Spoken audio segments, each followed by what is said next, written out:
वैसे तो मैं कोई भी केस कवर करने की कोई जल्दी नहीं करती। सबसे पहले उसको पूरा हो लेने दीजिए, उसके अंदर क्या है सब कुछ बाहर आ लेने दीजिए, तभी मैं जाकर उसको कवर करती हूँ। लेकिन ये जो केस है ये अभी भी ऑन गोइंग है, इसका ट्रायल होना भी अभी बाकी है। सजा तो इसमें हुई ही नहीं, लेकिन फिर भी मैं ये केस कवर कर रही हूँ क्योंकि ये बहुत ज्यादा अजीब है, रियलिटी से बहुत ज्यादा परे, एक फिक्शनल मूवी की तरह। आपको ये लगेगा आप इसके ऊपर विश्वास ही नहीं कर पाएंगे कि ऐसा कुछ भी हो सकता है। और एक काम और भी यहाँ होना चाहिए, वो है लाइक बटन दबाने का, वो आप जरूर से दबा दें।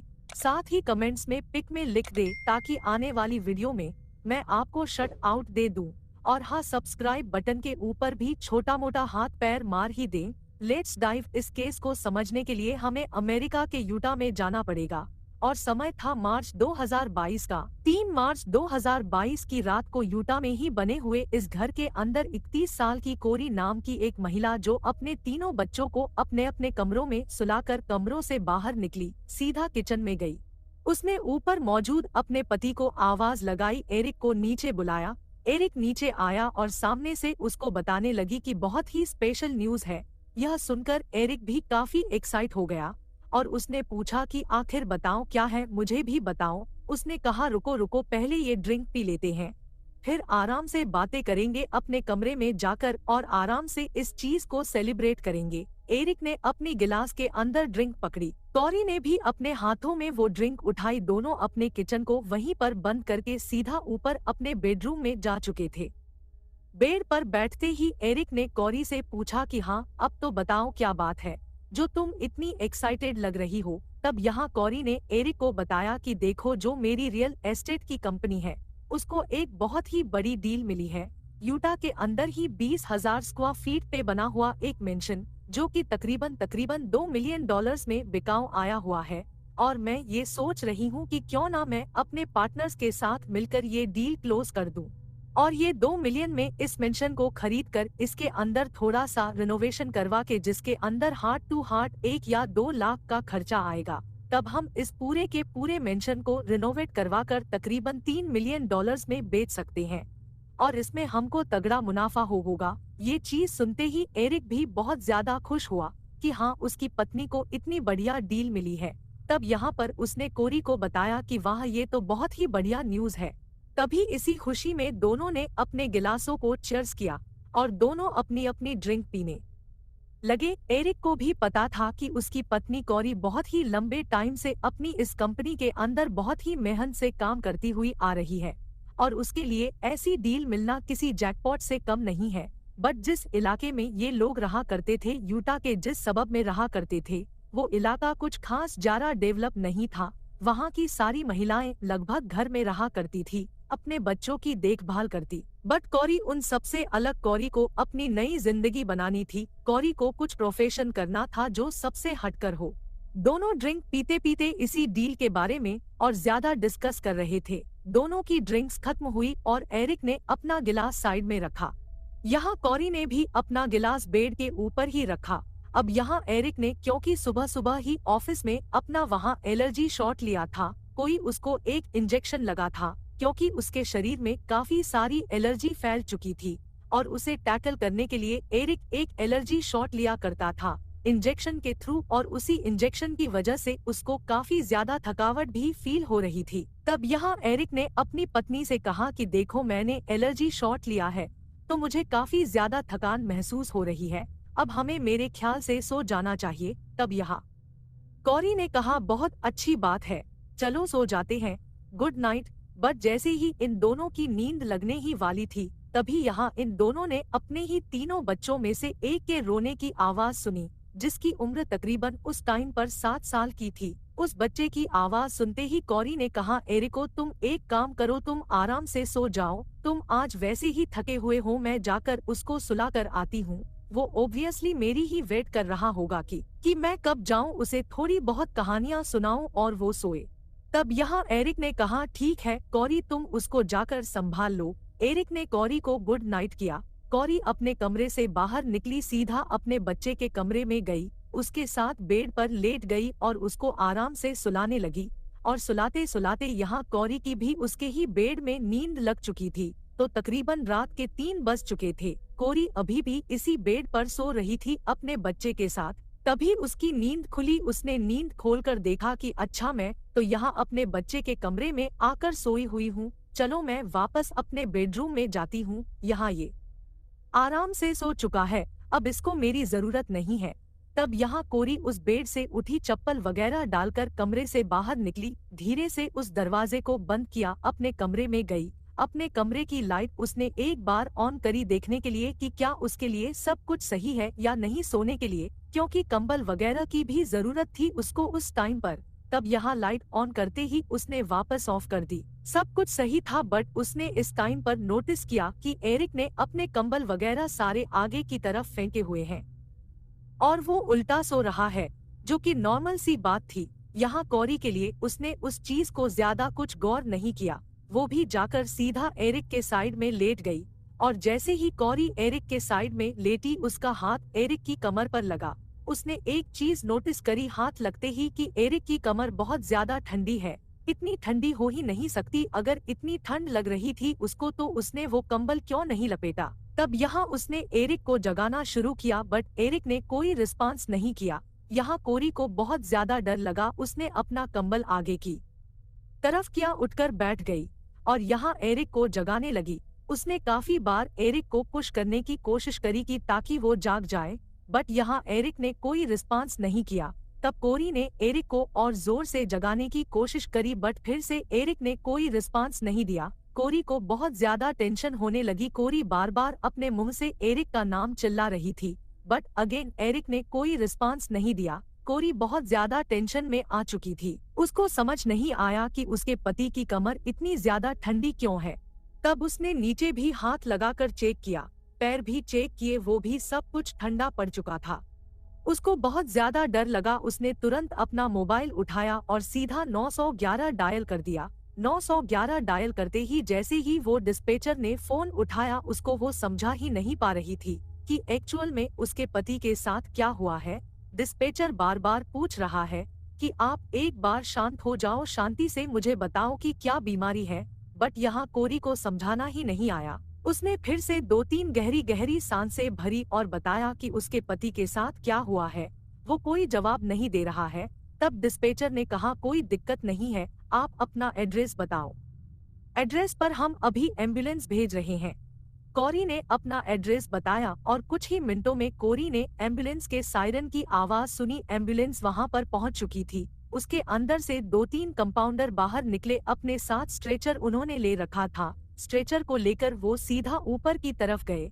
अंदर जाकर उन्होंने एरिक को चेक करना शुरू किया, बट जैसे ही कंपाउंडर्स ने एरिक को हाथ लगाया तो उनको भी एरिक की बॉडी बहुत ज्यादा ठंडी मिली। उन्होंने एरिक को सबसे पहले पलटा, उसके गले पर हाथ लगाकर देखने लगे, बट उन्होंने बता दिया कोरी को कि हम बहुत ज्यादा लेट हो चुके हैं।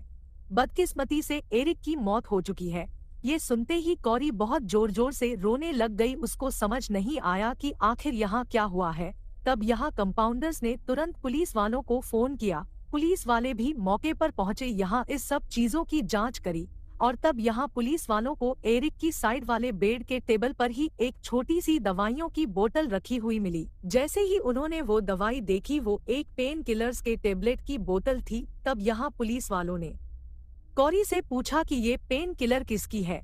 तब यहाँ कोरी ने बता दिया कि ये तो एरिक लेता है, बट ये तो बहुत टाइम से खाली है, अब तो ये चीज एरिक ने लेना छोड़ दिया है।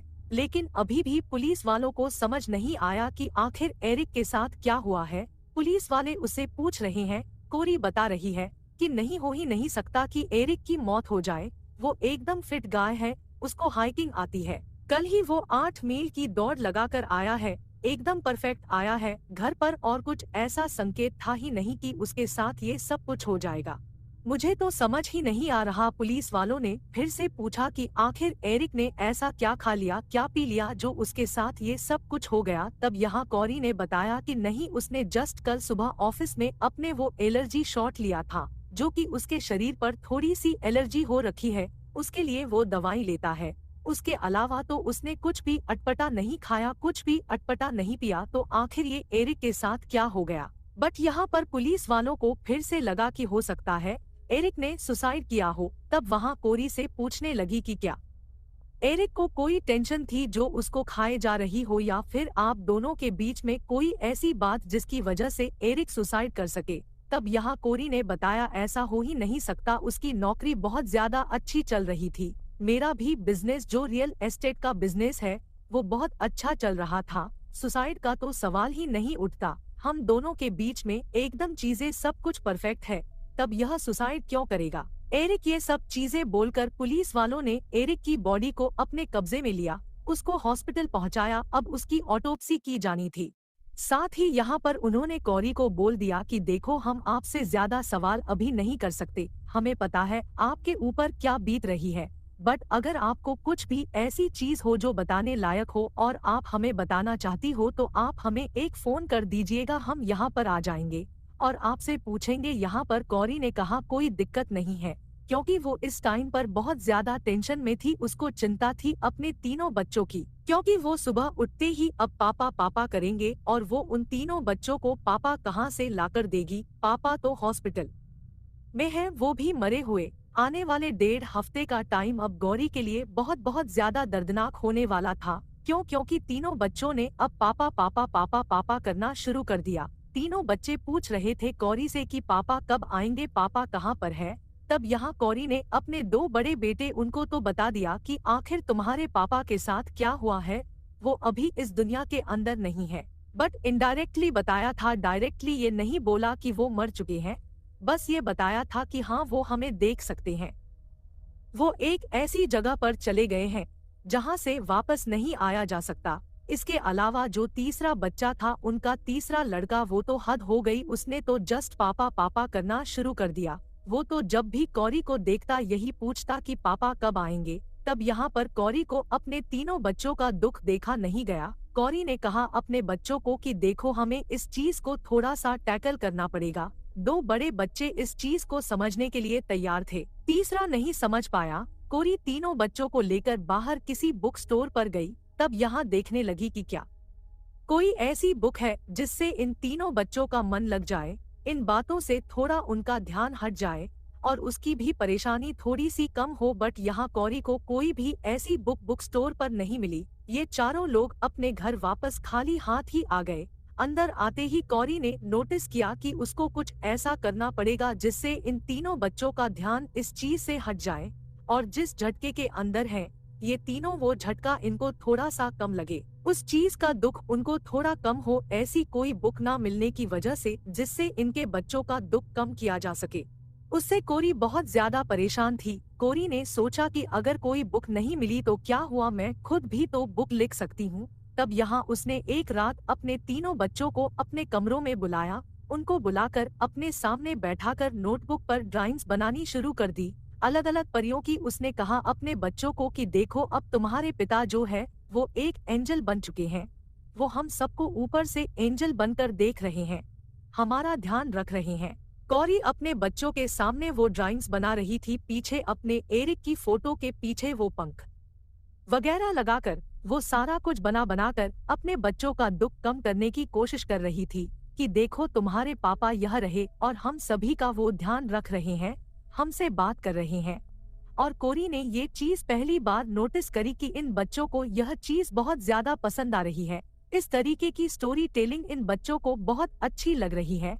वो अपने पिता से इन स्टोरीज को कनेक्ट कर पा रहे हैं। हर रात का अब तो ये रूल बन चुका था। रात होते ही तीनों बच्चे अपनी माँ के पास आते, माँ फिर से वही नोटबुक हाथ में लेकर वह ड्राइंग बनानी शुरू कर देती और बच्चों को कहानियाँ बताती कि उनके पिता आप क्या कर रहे होंगे, वो कैसे हमारा ध्यान रख रहे हैं, वो हमसे बात करने की कोशिश कर रहे हैं। चारों के लिए अब ये रूटीन बन चुकी थी। बट जैसे ही कुछ दिन और बते, तब यहाँ कोरी ने ये चीज नोटिस करनी शुरू कर दी कि जो दुख मेरे बच्चों को हो रहा है अपने पिता के मरने की वजह से, ये दुख और बच्चों को भी तो होगा। जब उनके कोई रिश्तेदार या फिर परिवार वाले मरते होंगे, यह दुख तो उनको भी होगा और वो भी इस दुख से परेशान रहते होंगे। वो भी किसी तरीके से इस दुख से बाहर निकलना चाहते होंगे। तो क्यों ना ये जो चीज मैं लिख रही हूँ, जो चीज अपने बच्चों के लिए कर रही हूँ, वो मैं अब प्रोफेशन लेवल पर करूँ और सभी के लिए इस तरीके की ग्रीफ बुक बनाऊं और ये चीज दुनिया के अंदर पब्लिक करूँ, जिससे मेरी थोड़ी बहुत कमाई भी हो जाएगी। कॉरी को अच्छे से पता था कि मार्केट के अंदर इस तरह की कोई भी ग्रीफ बुक यानी कि दुख कम करने वाली किताब है ही नहीं। वो ढूंढने गई थी, उसको कोई मिली ही नहीं, इसीलिए उसको यह अच्छे से आइडिया था कि अगर वो लिखेगी तो ये बहुत बड़ी सक्सेस होगी। 13 अप्रैल 2022 का दिन आ चुका था, मतलब कि अभी तक एरिक को मरे हुए तकरीबन 6 हफ्तों का टाइम बीत चुका था। पुलिस वालों की तरफ से अभी तक कोई न्यूज नहीं आई कि आखिर एरिक के साथ क्या हुआ। ऑटोप्सी रिजल्ट्स भी अभी तक नहीं आए थे कि आखिर एरिक के साथ क्या हुआ। कॉरी और उसके तीनों बच्चे वो बुक लिखने के अंदर बिजी थे। कॉरी ने अब सोच लिया था कि वो एक प्रोफेशन बुक लिखेगी, ग्रीफ बुक के तौर पर वो उसको पब्लिश करेगी और वो उसी के ऊपर अब काम कर रही थी। 13 अप्रैल 2022 की शाम को कॉरी अपने तीनों बच्चों के साथ मार्केट से जैसे ही अपने घर पर पहुंची, उसने नोटिस किया कि उसके घर के बाहर पुलिस वालों की एक गाड़ी खड़ी है और जरूर वो उसी से मिलने आए होंगे। कोरी ने अपनी गाड़ी को अपने ड्राइववे में लगाया, अपनी गाड़ी से बाहर उतरी और पीछे की तरफ देखने लगी कि पुलिस वालों की गाड़ी में आखिर कौन बैठा है। अंदर इंस्पेक्टर वुडी बैठे हुए थे। इंस्पेक्टर वुडी ने कॉरी की तरफ हाथ हिलाया, कॉरी ने भी हाथ हिलाया। इंस्पेक्टर अपनी गाड़ी से उतरा, गाड़ी को लॉक करके सीधा कॉरी की तरफ आया और बताने लगा कि देखो, मुझे आपको एरिक से रिलेटेड एक न्यूज देनी है और हो सकता है आपके लिए काफी ज्यादा अपसेट हो, बट फिर भी मुझे आपको ये चीज बतानी पड़ेगी। इंस्पेक्टर ने कॉरी को बताया कि एरिक की मौत नेचुरल कारणों की वजह से नहीं हुई है, बल्कि जिस दिन एरिक की मौत हुई उसके शरीर में फैंटननील की बहुत बड़ी मात्रा मौजूद थी। जी हाँ, फैंटननील एक ओपियोइड है जिसको हेरोइन के साथ या फिर किसी भी ड्रग्स के साथ मिक्स करके लिया जाता है और यह बहुत बहुत ज्यादा शक्तिशाली होता है। इसकी थोड़ी सी मात्रा भी किसी की भी जान लेने के लिए काफी है। उस दिन एरिक के शरीर के अंदर इतनी ज्यादा फैंटनिल मौजूद थी कि वो 5 इंसानों को मारने के लिए काफी थी। जैसे ये चीज कॉरी ने सुनी, वो हैरान कि ऐसा कैसे हो सकता है, एरिक तो ड्रग्स वगैरह लेता ही नहीं, तो उसके शरीर में फैंटनिल कैसे आई। पुलिस वाले ने कॉरी को समझाया कि मैं आपका दुख समझ सकता हूँ, मुझे पता है कि कॉरी ये इस तरीके की ड्रग्स वगैरह नहीं लेता होगा, बट फिर भी हमें उसके शरीर में मिली है, रिजल्ट्स तो यही बोल रहे हैं, तो हमें देखना पड़ेगा कि आखिर एरिक के पास ये फैंटानील आई कहां से, उसने कहीं से तो खरीदी होगी। इसलिए हमें उसके मोबाइल फोन्स, उसके सारे लैपटॉप्स वगैरह, उसके जितने भी कलीग्स हैं, उन सभी से बात करनी पड़ेगी। हमें उसके लैपटॉप को भी जब्त करना पड़ेगा ताकि हम उसकी सर्च हिस्ट्री वगैरह देख सके, जिसके अंदर से उसने हो सकता है किसी के साथ टच में आकर किसी से बात करके वो चीज मंगवाई हो और उसी से उसकी जान गई है। कॉरी ने पुलिस वालों को कहा कि ठीक है, आप जो करना चाहते हो आप करिए, बिल्कुल आपको इन्वेस्टिगेशन करने का पूरा अधिकार है, मेरी तरफ से पूरा सपोर्ट रहेगा आपको। बट मैं आपको एक ये बात बताना चाहती हूँ कि जैसे ही एरिक की मौत हुई थी उसके तकरीबन 3 दिनों बाद एरिक का बिजनेस पार्टनर कोडी वो हमारे घर पर आया था और एरिक का लैपटॉप मुझसे मांग कर ले गया था। अब जैसे ये चीज पुलिस वालों ने सुनी, वो हैरान कि आपने उसको लैपटॉप क्यों दिया। तब यहाँ कोरी ने बताया कि देखो, कोडी एरिक का बिजनेस पार्टनर है और दोनों का ही सेम अधिकार है उस लैपटॉप के ऊपर और उसी के अंदर से सारी ट्रांजैक्शंस वगैरह की जाती है। ऑफिस का काम भी उसी लैपटॉप से मैनेज किया जाता है। अब क्योंकि एरिक तो रहा नहीं था और उस लैपटॉप की वजह से काम अटका हुआ था, तो मुझे मजबूरन कोडी को वो लैपटॉप देना पड़ा। मैं आपको एक और इंसिडेंट बता दूं कि तकरीबन 10 सालों पहले कोडी और कोरी के बीच में एक इंसिडेंट हुआ था। ये दोनों लोग कहीं घूमने गए थे पहाड़ों पर और वहां कोडी ने अपने एक डंडे से एक जानवर का शिकार किया था और उस चीज से एरिक बहुत ज्यादा गुस्सा था। वो तुरंत उस हाइकिंग को वहीं छोड़कर सीधा नीचे आया, पुलिस वालों को बताया कि देखो, मेरे बिजनेस पार्टनर ये सब कुछ क्या किया है, उसने एक जानवर को मार दिया है बेवजह। तब यहाँ पुलिस वालों ने एनिमल्स एक्ट लगाते हुए कोडी को गिरफ्तार किया और इसके बदले कोडी को 3 महीनों की सजा भी हुई। और जैसे ही वो जेल से बाहर आया, तब यहाँ एरिक ने कोडी को समझाया कि देखो, तुम ये सब चीजें मत करो, मुझे ये चीज बिल्कुल भी पसंद नहीं है। अगर तुम दोबारा ऐसी चीज करोगे तो मैं दोबारा तुम्हारी शिकायत करूँगा। मुझे तुम्हारी दोस्ती अच्छी लगती है, हमारा बिजनेस अच्छा लगता है, बट इस तरीके की चीजें नहीं अच्छा लगती। ये इंसिडेंट भी एरिक की पत्नी कॉरी ने पुलिस वालों को उसी टाइम पर वहीं खड़े खड़े बताया। पुलिस वालों को इस चीज से यह तो पता लग चुका था कि इस पॉइंट पर आते आते यानी कि एरिक ने कोरी की शिकायत करी थी, तो ऑब्वियसली कोरी गुस्सा होगा एरिक से और वो इस तरीके का काम कर सकता है। वो पुलिस वालों की अब सस्पेक्ट लिस्ट में आ चुका था। बट जाते जाते यहाँ कोरी ने पुलिस वालों को कहा कि अगर आपको लैपटॉप लेना है तो वहीं कोर के पास जाइए, वहीं आपको एरिक का लैपटॉप मिलेगा। पुलिस वाले वहाँ से निकलकर सीधा कोरी के पास गए। वहाँ जाकर एरिक के बारे में बात करनी शुरू करी। बट कोरी और एरिक का रिलेशन एकदम परफेक्ट था। कोरी ने बताया कि हम दोनों के बीच में ऐसी कोई भी टेंशन नहीं थी जो इस तरीके के अंजाम से बाहर निकले, ऐसा कुछ भी नहीं था जैसा आप सोच रहे हैं। अगर आपको मेरे बारे में कुछ भी पता करना है आप पता कर लीजिए। ये मेरा मोबाइल फोन रहा, ये एरिक का लैपटॉप रहा, सब कुछ आप ले जाइए, आप आराम से चेक करिए। मेरा इसमें कोई भी कनेक्शन नहीं है, ना ही मुझे पता कि आखिर फैंटनील होती क्या है, ना ही मैंने इसका नाम कभी सुना। इसको खरीदना या बेचना तो दूर की बात है, आप सब कुछ जांच कर लीजिए, मुझे इसमें कोई दिक्कत नहीं है।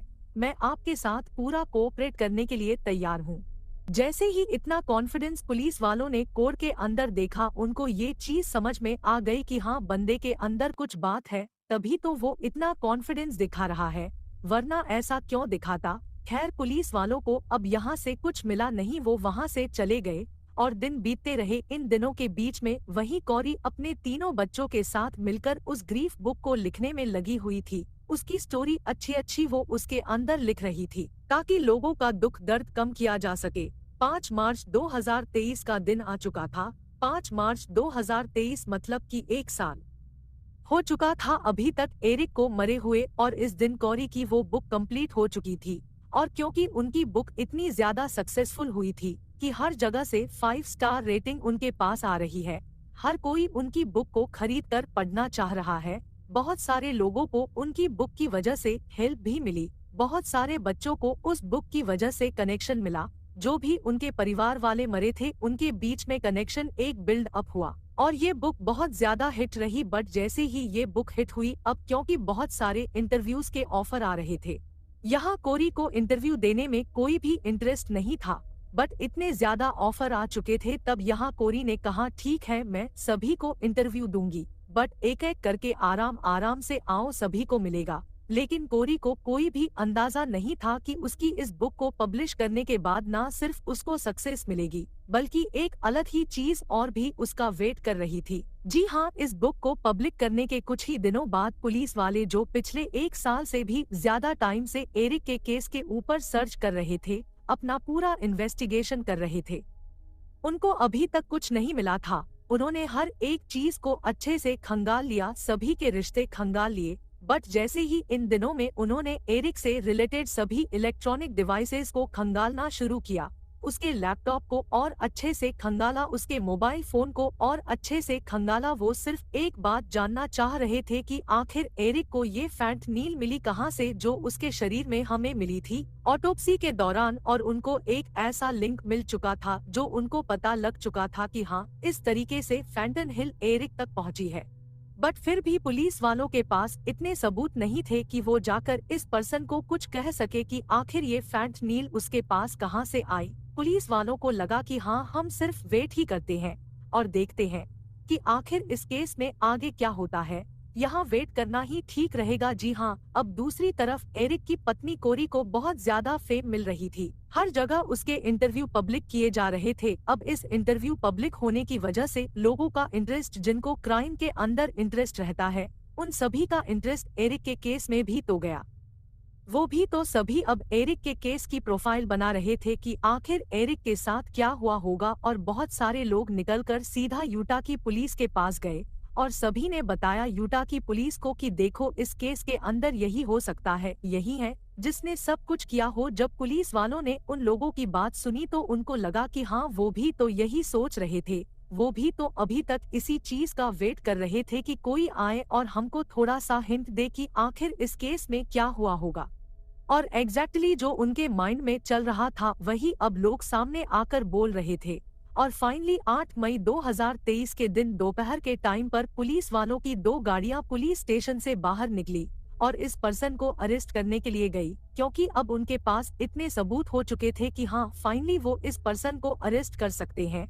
तो उसके लिए हमें जानना पड़ेगा कि आखिर वो पर्सन था कौन और उस घर में उस रात क्या हुआ था जिससे बेचारे एरिक की मौत हुई। तो 3 मार्च 2022 की रात को जैसे ही तीनों बच्चों को कॉरी ने अपने अपने कमरों में सुलाया, उसके बाद वो किचन में गई थी ड्रिंक्स बनाने के लिए, खुद के लिए भी और अपने पति के लिए भी। जैसे ही उसने अपने पति को ऊपर से आवाज लगाई, एरिक सीधा अपने कमरे से बाहर निकलकर नीचे किचन में आया, अपनी पत्नी कॉरी से बात करने कहने लगा कि हाँ भाई बताओ क्या हुआ है।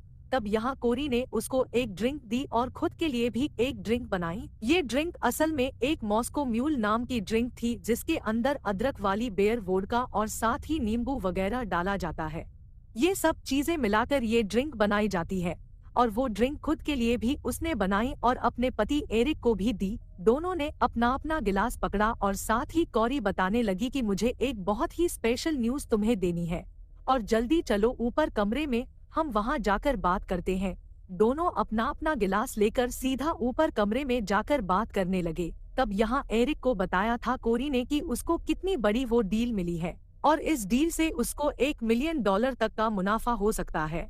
और इस न्यूज को सुनाते ही एरिक ने अपने हाथ में पकड़ा हुआ गिलास अपने मुंह में सीधा खाली कर दिया। उधर कॉरी ने अपने हाथ में पकड़ा हुआ गिलास अपने मुंह में खाली कर दिया। बट इस टाइम पर जिस टाइम पर इन दोनों ने ड्रिंक्स पी थी, इन दोनों को लग रहा था कि इन दोनों की ड्रिंक्स एक जैसी है।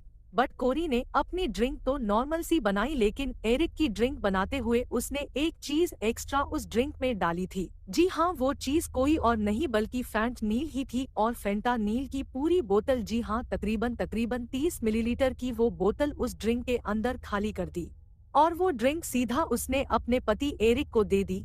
असल में एरिक और कॉरी के बीच में कुछ ठीक नहीं चल रहा था। दूसरी तरफ कॉरी एरिक के नाम पर बहुत बड़े बड़े लोन्स ले रही थी ताकि वह इस प्रॉपर्टी को खरीद सके अकेले ही। इसके अलावा जो इन दोनों का जॉइंट अकाउंट था, उस अकाउंट में सारे पैसे एरिक डलवा रहा था, जबकि दूसरी तरफ ये कोरी उस पैसे को निकलवाई जा रही थी। यह चीज एरिक को पता लग चुकी थी और एरिक ने जाकर कोरी से बात भी करी। इस बात से कोरी को बहुत ज्यादा बुरा लगा कि आखिर उसके पति ने उसको पैसे लेने से मना कैसे कर दिया। बट इन दोनों के बीच में कुछ ठीक हुआ ही नहीं और इसके बदले एरिक ने कोरी से डाइवोर्स लेने का भी सोच लिया। अब जैसे ये चीज कोरी को पता लगी कि उसका पति एरिक ये उसे डाइवोर्स लेने की सोच रहा है, कोरी को टेंशन होने लगी कि अगर इन दोनों का तलाक हो गया, वो जो पैसे वाली टंटी है वो बंद हो जाएगी, उसके अंदर से पैसे आना बंद हो जाएंगे। इसीलिए सबसे पहले कॉरी ने एरिक के नाम पर $2 मिलियन का हेल्थ इंश्योरेंस बुक करवाया और इस हेल्थ इंश्योरेंस में खुद को नॉमिनी बनाया ताकि एरिक की मौत के बाद सारा पैसा नॉमिनी यानी कि एरिक की पत्नी कॉरी को ही मिले। इसके अलावा एरिक की मौत के बाद कॉरी ने वो किताब भी तो लिखी, उससे भी तो बहुत मोटी कमाई, अमेज़न से $1 मिलियन जो हेल्थ इंश्योरेंस वो भी तो आना बाकी था एरिक की जिंदगी का। तब जाकर कॉरी ने पता लगाना शुरू कर दिया कि आखिर ऐसी कौन सी चीज है जिससे वह अपने पति को मार सकती है और उसके बदले उसको बहुत सारा पैसा मिलेगा। तब कोरी को पता लगा कि फैंटानील ही है जिससे वो अपने पति का इस तरीके से हाल कर सकती है और किसी को पता भी नहीं चलेगा। ये उसकी सबसे बड़ी बेवकूफी थी कि किसी को पता नहीं चलेगा, क्योंकि ऑटोप्सी के अंदर सब कुछ खुलकर सामने आ जाता है और ऐसा ही कुछ यहाँ भी हुआ। कॉरी ने पहले भी अपने पति को छोटी सी डोज फैंटानील की दी थी एक सैंडविच में डालकर, बट उस छोटी सी डोज से एरी को कुछ भी नहीं हुआ। बट यहाँ पर कॉरी को ये पता लग चुका था कि हाँ यही चीज है जो उसके पति को हिला सकती है और फाइनली 3 मार्च के दिन उसने पूरी की पूरी बोतल ही फैंटानील की उस ड्रिंक के अंदर खाली कर दी और वो ड्रिंक एरिक पी गया और उसी वजह से उसकी मौत हुई। और 8 मई 2023 के दिन पुलिस की 2 गाड़ियां दोपहर के टाइम पर सीधा कॉरी को ही गिरफ्तार करने के लिए पहुंची थी और वो लोग जो पुलिस के पास आए थे इस पूरे केस की प्रोफाइल बनाकर, वो लोग कोई और नहीं बल्कि एरिक के ही रिश्तेदार थे। एरिक के माता पिता थे, उनको पहले से ही शक था कि यह काम कोई और नहीं बल्कि कॉरी ही कर सकती है। तब जाकर पुलिस वालों को ये एहसास हुआ कि हाँ इन दोनों के बीच में रिश्ता ठीक नहीं चल रहा था और जो कि कोरी ने सीधा पुलिस को नहीं बताया कि उन दोनों के बीच में सब कुछ ठीक नहीं चल रहा। और जैसे ही एरिक के रिश्तेदारों से पुलिस वालों को पता लगा, पुलिस वाले अब कंफर्म हो चुके थे और साथ ही पुलिस वालों को कोरी के मोबाइल फोन की जब सर्च हिस्ट्री उन्होंने खंगाली तो ऑब्वियसली पहले तो कोरी ने वो चीज डिलीट कर दी थी, बट जैसे ही पुलिस वालों ने वो चीज रिकवर करवाई वापस, तब यहाँ पुलिस वालों को पता चला कि एरिक की मौत के अगले दिन ही कोरी अपने मोबाइल में सर्च कर रही थी कि आखिर इलेक्ट्रॉनिक एविडेंस को कैसे खत्म करें। और इसके अलावा वो बहुत दिनों से ये चीज सर्च करती हुई आ रही थी कि फैंट लकी कितनी डोज असल में जानलेवा हो सकती है। जैसे ही वो ड्रिंक एरिक ने पी वो उसका शरीर ठंडा पड़ने लगा, वो सो चुका था। सो तो क्या चुका था, बेचारा मर ही चुका था। बिन बुलाई मौत उसके घर में आ चुकी थी उसको लेने के लिए। खैर अपने बच्चे को सुलाने के बाद जैसे ही 3 बजे कौरी अपने कमरे में गई, एरिक को देखा उसका शरीर ठंडा पड़ चुका था। इस टाइम पर कौरी को पता लग चुका था कि हाँ, वो जो करना चाह रही थी यह काम हो चुका है और एरिक अब इस दुनिया से जा चुका है। और फाइनली नाटक करते हुए उसने पुलिस वालों को बुलाया, एम्बुलेंस को कॉल किया, पुलिस वालों के सामने सारा नाटक रचा। इस पूरे कांड को देखते हुए मैं सिर्फ यही कहूंगी कि भगवान ऐसी बीवी किसी को ना दे। तुरंत ही कोरी को कोर्ट में भी पेश किया गया, अभी उसका ट्रायल चल रहा है। और मैं यह बात कहना चाहती हूँ कि अगर कौरी के ऊपर ये सारे चार्जेस फिक्स हो गए, अगर उसके ऊपर जितने भी आरोप लगे गए हैं सारे साबित हो गए, तो यह बात भी पक्की है कि कौरी को डेथ पेनल्टी तक मिल सकती है। जी हाँ, डेथ पेनल्टी मिलेगी, इस बात में कोई दो राय नहीं है।